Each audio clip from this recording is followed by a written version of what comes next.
Hello नमस्कार जय हिंद। स्वागत आप सभी का दिगम मंत्रा के यूट्यूब चैनल पर। मैं विकास गुप्ता हाजिर हूँ आपके बीच एक और नई वीडियो के साथ, जहाँ हम डिस्कस कर रहे हैं अपनी इकोनॉमिक्स के टॉपिक्स। और आज फाइनली हम डिस्कस करने वाले हैं मार्केट इक्विलिब्रियम। तो अगर आप पीजीडी इकोनॉमिक्स और कॉमर्स की प्रिपरेशन कर रहे हैं और ये टॉपिक्स आपके सिलेबस का पार्ट हैं, तो ये क्लास आपके लिए है। डजेंट मैटर आप पीजीटी किस लेवल की तैयारी कर रहे हो, किस स्टेट की तैयारी कर रहे हो, कौन से एग्ज़ाम की तैयारी कर रहे हो। अगर ये टॉपिक आपके पास है तो आपके लिए ये इम्पोर्टेंट है क्लास। ठीक है, तो फटाफट से वीडियो को शेयर मार दो जितने भी लोगों के साथ आप कनेक्टेड हैं, ताकि सभी लोग कनेक्ट हो जाएं। एक इम्पोर्टेंट बात ये है कि एमपी टेट के एग्ज़ाम्स बहुत नियर बाय जो है आने वाले हैं, है ना। एमपी टेट के एग्ज़ाम नियर बाय आने वाले हैं। ईएमआरएस का नोटिफिकेशन आउट है। DSSB का वेट चल रहा है। यूपी टीजीटी पीजीटी पेंडिंग में है। तो मतलब क्या है कि अपनी प्रिपरेशन को बढ़िया करते हुए चलो, है ना। उसके लिए मैंने बताया था कि कॉन्सेप्ट क्लासेस हम लोग रन कर ही रहे हैं। अब जब कॉन्सेप्ट क्लासेस हम लोग रन कर रहे हैं तो अब एमसीक्यू की प्रिपरेशन कर कीजिए। तो एमसीक्यू की प्रिपरेशन के लिए सबसे बेस्ट है गूगल। ठीक है, या मार्केट में अगर कोई बुक से आप करना चाहते हैं कि भाई मोबाइल हम इतना नहीं चला पाते हैं, तो आप, या मोबाइल से उतनी अच्छी पढ़ाई नहीं हो पाती है, तो आप बुक ले लीजिए।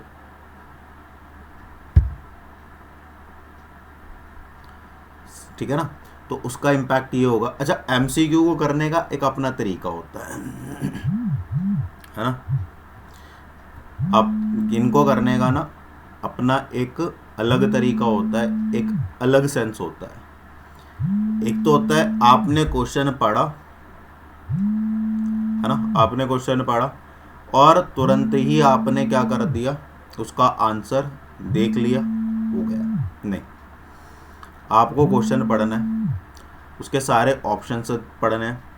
उन ऑप्शंस के बाद आपको उनमें से मोस्ट सूटेबल देखना है कि इसका आंसर ये क्यों है, या ये भी आपको देखना है साथ साथ में कि इसका आंसर ये क्यों नहीं है। एक पूरे क्वेश्चन को आपको पूरा जो है एनालाइज करके करना है। अगर आप इस तरह से अपने एमसीक्यू प्रिपरेशन करके चलेंगे तो निश्चित तौर से आप जितने भी क्वेश्चन करेंगे वहाँ से आपको बहुत सारे जो क्वेश्चन है वो एग्जाम्स में देखने को मिल जाएंगे।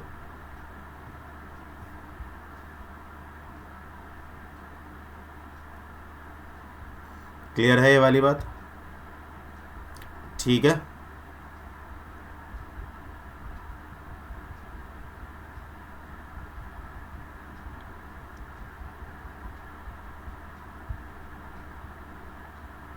क्लियर है ये वाली बात।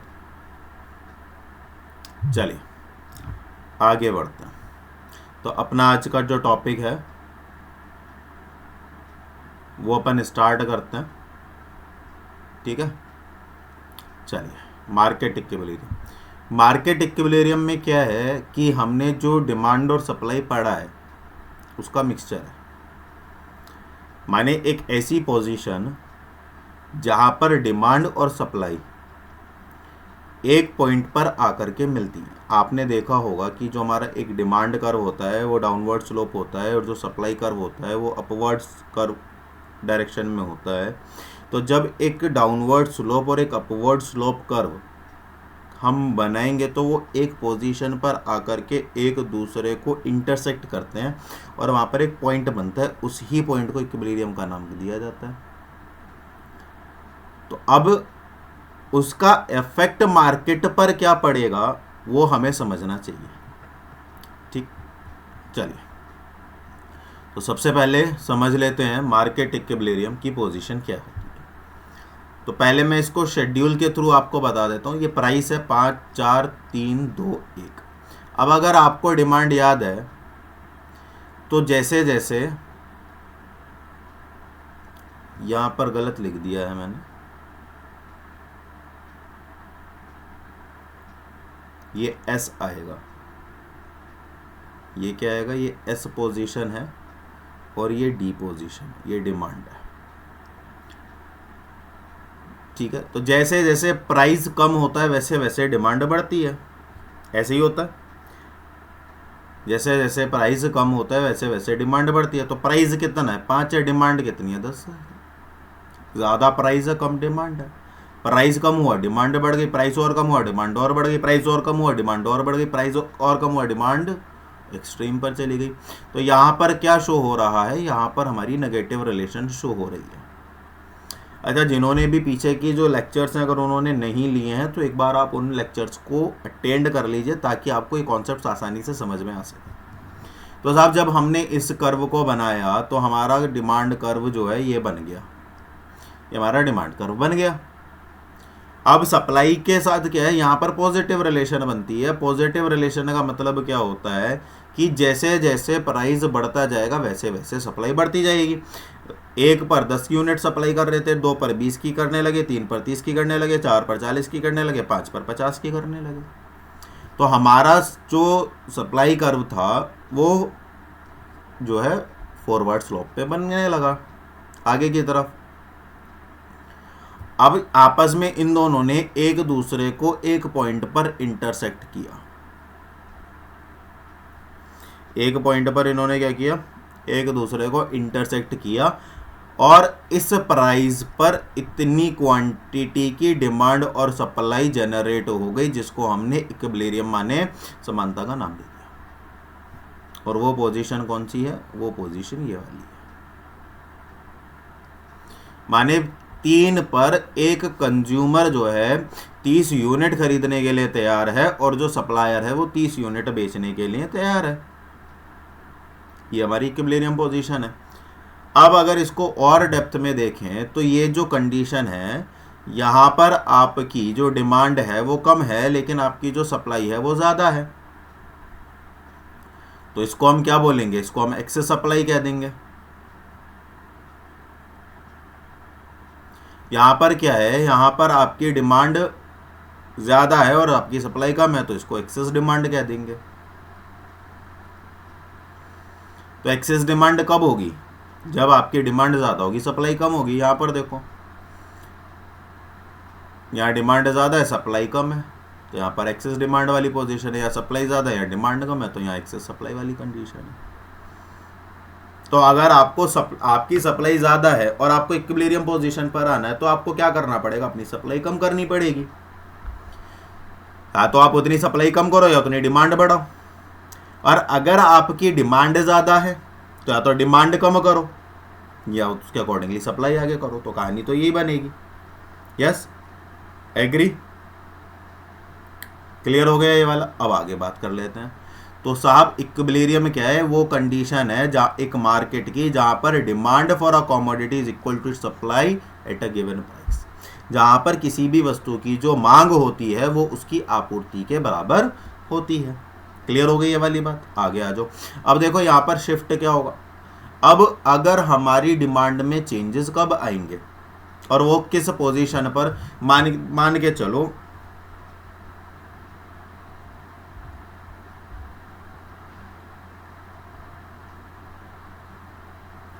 मान के चलो कि हमारा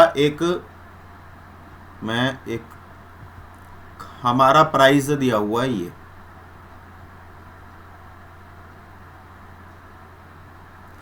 ये प्राइस दिया हुआ है। इस प्राइस पर हमारा सप्लाई कर्व ये बन रहा है, ये रहा, और इस पर हमारा डिमांड कर्व ये बन रहा है। कोई दिक्कत नहीं है यहाँ तक। तो ये वाली कंडीशन है, ठीक है साहब। तो ये हमारे इक्विलिब्रियम पॉइंट हो गया। अब जैसे ही हम अपना प्राइस इंक्रीज करेंगे किसी भी गुड का तो वो पी से किस पर शिफ्ट हो जाएगी, P1 पर। तो उसके साइमल्टेनियसली हमारी जो सप्लाई है वो भी क्या हो जाएगी, बढ़ जाएगी। यस, इधर शिफ्ट हो गई। प्राइस बढ़ने पर क्या होता है, सप्लाई बढ़ जाती है, पॉजिटिव रिलेशन है। तो क्या उसका इम्पैक्ट डिमांड पर भी पड़ेगा। अब इसको समझो, शिफ्ट में क्या होगा। तो अगर प्राइस बढ़ रहा है, अगर प्राइस बढ़ रहा है, ये प्राइस बढ़ गया ना, तो अब क्या होगा, ये प्राइस यहाँ पर आ गया, इसको मैं दूसरे पेन से ले लेता हूँ, ये प्राइस यहाँ पर आ गया,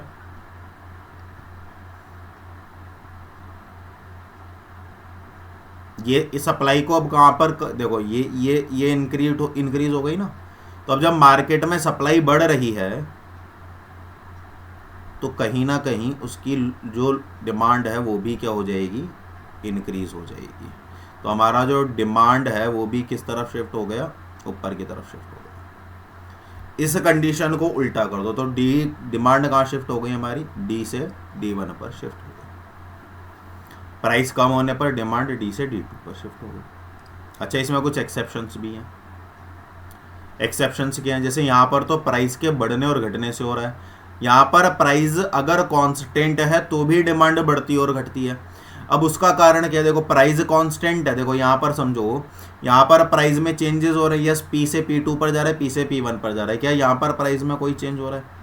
तो आप कहोगे नहीं, बिल्कुल नहीं हो रहा। मैं यहाँ पर हमारी जो डिमांड है वो शिफ्ट हो रही है, यस। यहाँ पर हमारी डिमांड शिफ्ट हो रही है, यस, बिल्कुल हो रही है सर। यहाँ पर हमारी जो सप्लाई है वो स्ट्रेट लाइन फॉरवर्ड स्लोप में है, यहाँ पर हमारी जो सप्लाई है वो स्ट्रेट लाइन हॉरिजॉन्टल लाइन के रूप में। ये एक्सेप्शन है। इसका मतलब क्या है, इसका मतलब ये है कि यहाँ पर आपकी जो सप्लाई है वो इन्फिनिट है। यहाँ पर आपकी जो सप्लाई है वो क्या है, इन्फिनिट है। मतलब दिए हुए प्राइस पर आप अल्टीमेट सप्लाई कर रहे हो, इन्फिनिट सप्लाई कर रहे हो। तो आपकी जो डिमांड है वो अपवर्ड भी शिफ्ट हो सकती है और वो डाउनवर्ड भी शिफ्ट हो सकती है। आपकी जो सप्लाई है वो अपवर्ड माने इस तरफ भी शिफ्ट हो सकती है और वो इस तरफ भी शिफ्ट हो सकती है। क्या ये वाली बात क्लियर हो गई?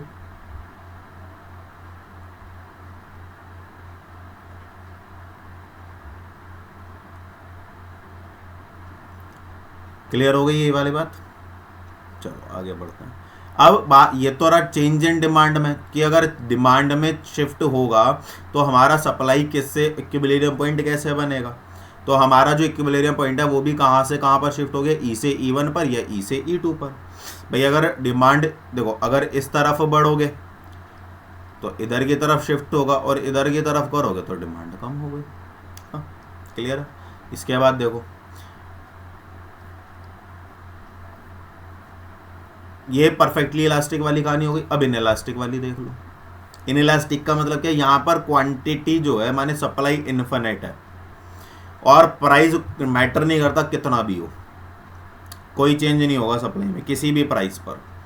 देखो सप्लाई में कोई चेंज आ रहा है, सप्लाई यहाँ भी हो सकती है, यहाँ भी हो सकती है, यहाँ भी हो सकती है, यहाँ भी हो सकती है, लेकिन प्राइस में तो चेंज आ रहा है। वो ऊपर की तरफ भी जा सकता है और प्राइस नीचे की तरफ भी जा सकता है। तो अगर ऊपर की तरफ जाएगा तो डिमांड कर्व अपवर्ड शिफ्ट हो जाएगा और अगर प्राइस नीचे की तरफ जाएगा तो डिमांड कर्व डाउनवर्ड जो है शिफ्ट हो जाएगा।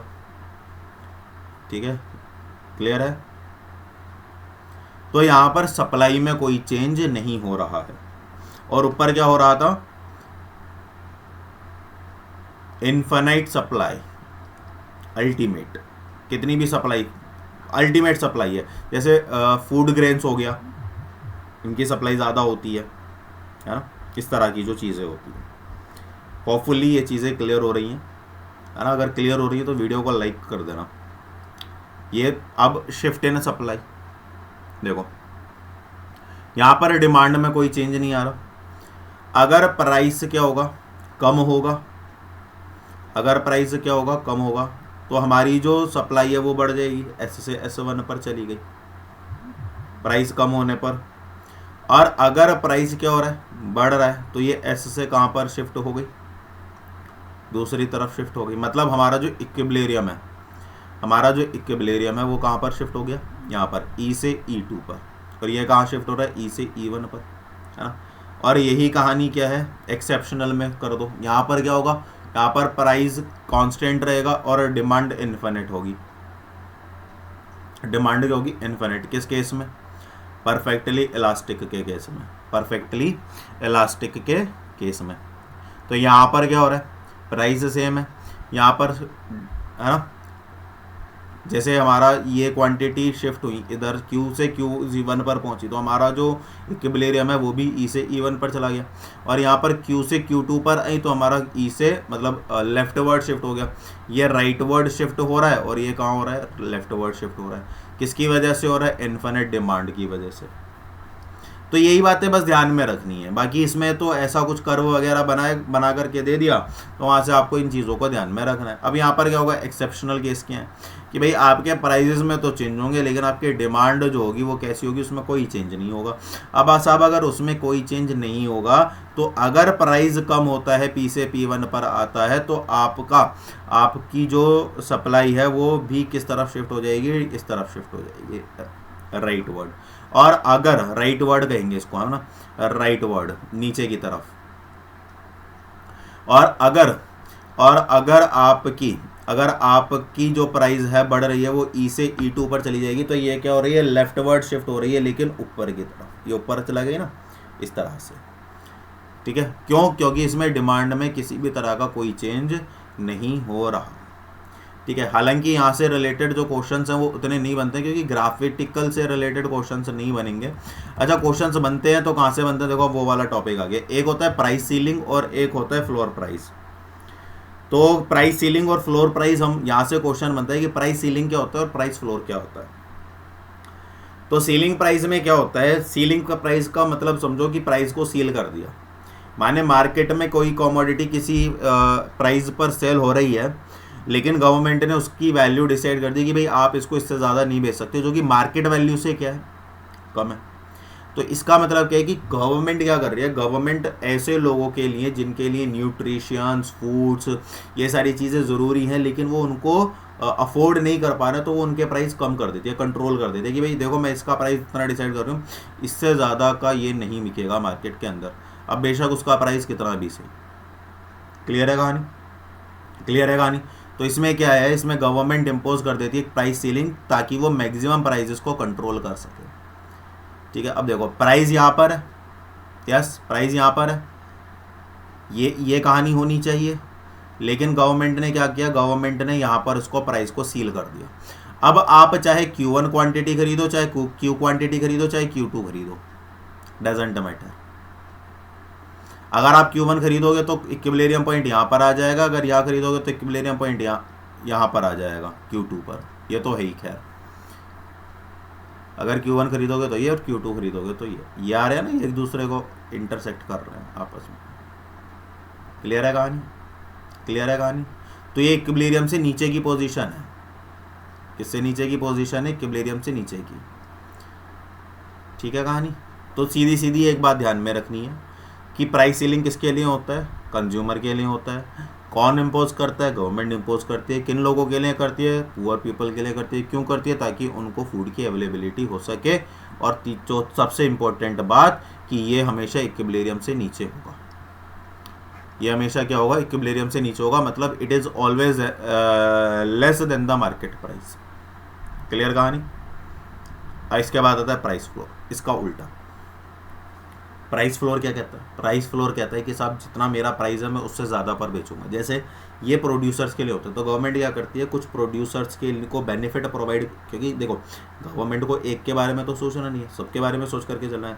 अगर वो कंज्यूमर के बारे में सोच रही है तो प्रोड्यूसर के बारे में भी सोचेगी। तो जैसे किसान लोग होते हैं, तो वो क्या कर रही है गवर्नमेंट, उन्होंने एक प्राइस लेवल लगा दिया कि भाई आपको इसका मार्केट प्राइस इतना है लेकिन आप इसको इतने का बेच सकते हो, और वो खरीद लेती है ना। तो इसमें क्या क्या चीज़ें आपको ध्यान में रखनी है, देखो एक तो ये हमेशा इक्विलिब्रियम पॉइंट से ऊपर होगा, दूसरी बात मार्केट प्राइस से ऊपर होगा, जाहिर सी बात है। तीसरी बात, इसमें प्रोड्यूसर्स को जो स्टेबिलिटी ऑफ इनकम है वो हो जाती है ना। इसके अलावा it causes the excess supply, इसकी वजह से लोग ज़्यादा सप्लाई करते हैं। क्यों, अच्छा एक बात बताओ, प्राइस बढ़ गया तो लोग ज़्यादा सप्लाई करेंगे, है ना। तो प्राइस फ्लोर और प्राइस सीलिंग ये दो ऐसे टॉपिक है जिनसे रिलेटेड, इस टॉपिक से रिलेटेड केवल इन्हीं दोनों से जो है मैक्सिमम बार क्वेश्चन पूछा गया है। तो आप इन्हीं दोनों को ज़्यादा बेहतर तरीके से कर लें। बाकी जो मूवमेंट और शिफ्ट है डिमांड और सप्लाई का, और किस तरह से जो इक्विलिब्रियम है, पोजीशन है, वो एक दूसरे को अफेक्ट करती है, वो आप एक बार ज़रूर देख लीजिएगा। ठीक है, इम्पॉर्टेंट क्या है इसका, प्राइस सीलिंग और प्राइस फ्लोर प्राइस। है ना। तो वो आप देख लीजिए। बाकी वीडियो कैसा लगा वो आप मुझे कमेंट सेक्शन में बता दीजिए, लोगों के साथ शेयर कर दीजिए ताकि ज़्यादा से ज़्यादा लोग कनेक्ट हो सकें। मिलेंगे कल आपसे एक नई वीडियो के साथ। अब हम लोग नेशनल इनकम डिस्कस करेंगे, ठीक है, जो कि अपना एक सिलेबस का पार्ट है, और उसके बाद ये कंटिन्यू रहेगी ही सीरीज़। तो बने रहिए अधिगम मंत्रा के साथ। मिलेंगे कल। जय हिंद, जय भारत।